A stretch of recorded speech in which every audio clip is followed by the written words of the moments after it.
En 2 mois, l'entreprise essaye de détricoter 50 ans d'acquis sociaux. La brutalité de la méthode nous met particulièrement en colère. De Juniac dit « Mon plan, je considère qu'il est bon. Si les salariés ne le valident pas, à ce moment-là, je ne peux plus garantir l'emploi. » Ça s'appelle un chantage à l'emploi et c'est inacceptable pour la CGT Air France. Sur la forme, l'entreprise dit « Nous sommes en difficulté ». Première des choses qu'elle fait, tailler dans les acquis sociaux des salariés.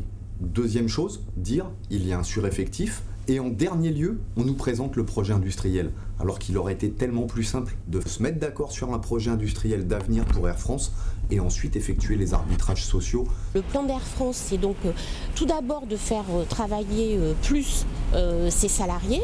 Dans le même temps, elle réduit ou elle stabilise son niveau d'activité, donc ça veut dire qu'on crée effectivement un sureffectif de fait.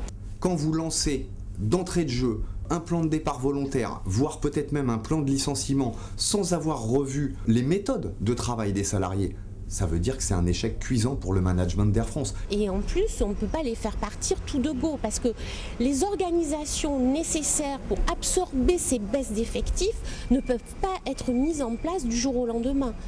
Donc ça ne va pas résoudre le problème d'amélioration des résultats à court terme d'Air France. Déjà, regardons les process de travail. Comment travaillent les agents Air France? Est-ce qu'il n'est pas possible d'obtenir des gains de productivité sans pour autant que ça passe par lâcher des acquis sociaux et lâcher du personnel sur le bord de la route? Il y a d'autres pistes à étudier. On a bien compris que le PDG nous avait placés dans une situation d'urgence où il n'y avait que son plan comme alternative. Ça coûte de l'argent, parce que Air France va appliquer le droit du travail et ses accords conventionnels. À long terme, ça risque de dégrader encore plus la qualité de service, voire la fiabilité de la chaîne de transport, parce que ça demande la multiplication des sous-traitants en escale ou à la maintenance, demande des ajustements très fins pour ne pas prendre de risques au niveau de la sécurité.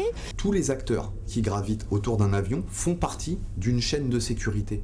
Si demain, vous commencez à introduire de la sous-traitance, de l'externalisation, vous savez que vous fragilisez la chaîne de sécurité. Demain, que va-t-il se passer? Est-ce qu'on est prêt à sacrifier cette sécurité au nom d'intérêts purement mercantiles? C'est aussi la question qu'on pose.